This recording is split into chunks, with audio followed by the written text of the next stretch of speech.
Donc bienvenue dans cette partie où on va aborder les différents modifieurs que j'utilise dans 3ds Max. Voilà, donc pour la modélisation vraiment. Donc pour la modélisation, on a 4 ou 5 modifieurs en fait qui nous permettent de réaliser à peu près 90% des opérations dont on a besoin. Voilà, les 10% qui restent, donc vous voyez, donc là, dans Modify, il y a une petite liste. Donc voilà, là-dedans, on va en utiliser 5 couramment. Et voilà, il y en a une cinquantaine. Après, chacun a des particularités. Donc ça, voilà, vous les apprendrez au fur et à mesure de votre utilisation sur le logiciel. Mais au départ, pour pas être perdu, on va dire que 5 modifieurs peuvent vous permettre d'arriver à vos fins dans à peu près tous les cas, quoi. Donc on va les voir ensemble. Donc il y a dans un premier temps le modifieur Mesh Mousse, donc qui permet de subdiviser une forme. Donc là, vous voyez notre forme, elle est assez marquée sur les contours. C'est une sphère du coup, assez marquée sur les contours. Et l'outil Mesh Mousse, ça va venir pour lisser en fait tout ça. Vous voyez? Hop, et on peut monter ensuite l'itération pour davantage euh, l'avoir lisse. Voilà. Donc ça, c'est bien, une fois que vous avez votre forme qui est à peu près validée, de pouvoir lui rajouter une itération pour qu'elle soit plus jolie en fait. Voilà.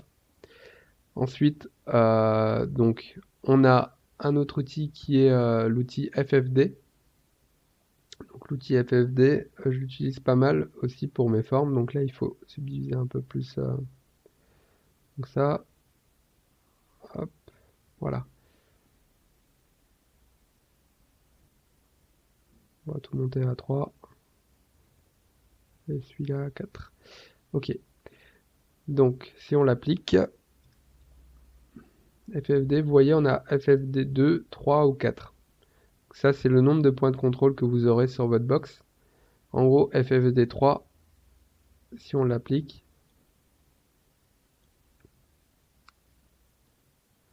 on va avoir une petite box qui va s'afficher avec des points. Et du coup, donc quand on l'ouvre et qu'on va sur contrôle point, ça nous permettra de les bouger et éventuellement du coup de changer la forme. Vous voyez là, si je scale, hop, ça me permet de changer la forme. Là, c'est assez pratique aussi, je l'utilise pas mal pour voilà pour faire pas mal de tests sur les formes que j'ai réalisées.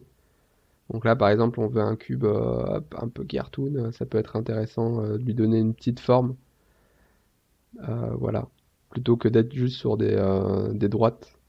Voilà, ça ajoute tout de suite un peu plus ça rend la forme un peu plus punchy, et surtout, voilà, ça nous permet de faire des tests en fait, hein. On peut sélectionner les points, chaque point indépendamment, et venir le régler. Donc voilà.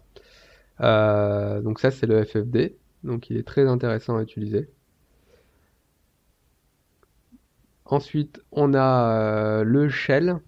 Donc le shell, c'est lorsque vous avez une plane, créer une plane plutôt, hop, voilà, et vous voulez lui donner en fait une épaisseur. Ben le shell, c'est assez intéressant pour ça en fait. Ça va permettre de venir lui rajouter une épaisseur. Donc là, vous allez dans votre outil Modify, vous ouvrez la petite liste, et si vous voulez pas galérer à le retrouver, vous appuyez sur S, le shell, qui est ici. Ok. Et donc là, on peut du coup choisir de lui rajouter une épaisseur, soit en hauteur, soit par le bas. Voilà. Et on peut aussi lui rajouter donc des segments, vous voyez, qui vont permettre vraiment de rajouter au volume du coup des segments. Donc si vous voulez ensuite mettre un mesh mousse par-dessus, hop, ça va être, euh, ça va être intéressant d'avoir quelques segments en fait dans votre shell. Ou de venir les rajouter par un connect, hein. Les deux sont possibles, vous voyez. Ça garde plus ou moins la forme en fait. Donc voilà, c'est un outil aussi assez intéressant. Ensuite, on a l'outil de symétrie, qui est lui aussi super important dans l'utilisation de 3ds Max. Souvent, vous travaillez sur une moitié d'un personnage, et ensuite l'autre moitié, vous allez ajouter voilà, une symétrie pour pouvoir le projeter en fait. Donc là, hop, on va revoir notre sphère. On va s'assurer donc pour la symétrie qu'il y ait bien une droite qui passe au milieu. Là, vous voyez, c'est pas le cas. Quand on se met en vue de top, la droite, elle vient pas tout pile au milieu, donc ça va pas pouvoir faire une belle symétrie. Hop, ça, quand vous faites une création d'objet, assurez-vous que ça matche bien. Là, vous voyez, à 16, on a une bonne possibilité de symétrie puisqu'on a une diagonale du coup qui passe au milieu de notre objet. Donc voilà, on vient rajouter un edit poly, on supprime la moitié. Et là, dans l'idée, c'est de pouvoir travailler donc sur cette moitié et que ça affecte l'autre moitié. Donc on va ajouter une symétrie. Et vous voyez, il l'a du coup rajouté la moitié du coup qui ne marchait pas. Si l'angle n'est pas bon, n'hésitez pas à travailler sur les axes pour voir d'où ça vient. Voilà. Vu que c'est un cercle, ça va être toujours la même forme, mais n'hésitez pas à cliquer sur ces axes si ça le fait pas bien. Et le weld aussi, c'est pour revenir, du coup, vous voyez donc là dans le mirror. S'il est mal placé aussi, n'hésitez pas à aller dans le mirror pour le rapprocher hop, de votre objet, le recaler. Et donc là, il vient pas welder en fait les points. Il va falloir lui dire de welder ça en fait hop, au niveau de la couture. Sim, c'est couture. Donc là, vous voyez, hop, il va venir se rapprocher. Vous pouvez l'augmenter ou le réduire. Là, vous voyez, ça va le faire hop, davantage rapidement. Voilà. Donc ça, la symétrie, c'est assez intéressant parce que du coup, là, si je viens du coup modifier mon objet, il va venir me le modifier du coup des deux côtés en même temps. C'est assez pratique. Euh, voilà. Si vous voulez pas voir la symétrie, donc ce qui vous ajoutez en modifieur par-dessus la pile, vous pouvez cliquer sur la petite éprouvette là, hop, et ça vous affiche ou ça vous cache ou ça vous affiche en fait les modifieurs du dessus. C'est au choix si vous voulez travailler avec ou sans.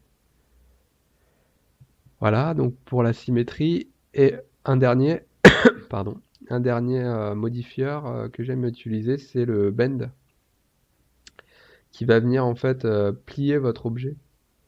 Ça, j'utilise aussi assez souvent. Voilà, donc le bend, et on choisit l'angle, et vous voyez, hop, il vient le bouger. C'est assez marrant à utiliser, et c'est assez utile aussi. Du coup, voilà, vous pouvez choisir donc la direction. Voilà, souvent Z c'est très bien pour un cylindre en tout cas. Et puis régler donc la limite, upper limit, lower limit, si ça vous convient pas. Du coup, il faut affecter la limite et ensuite vous venez régler. Du coup, vous voyez, là, il vous a rajouté deux petits segments qui va vous montrer en fait là où est affecté en fait votre bend. Donc voilà, ça, c'est assez pratique pour faire plein de formes différentes et être sûr de garder vraiment, par exemple, un cylindre tout en voulant le plier. C'est assez compliqué de faire cet effet sans le bend en fait.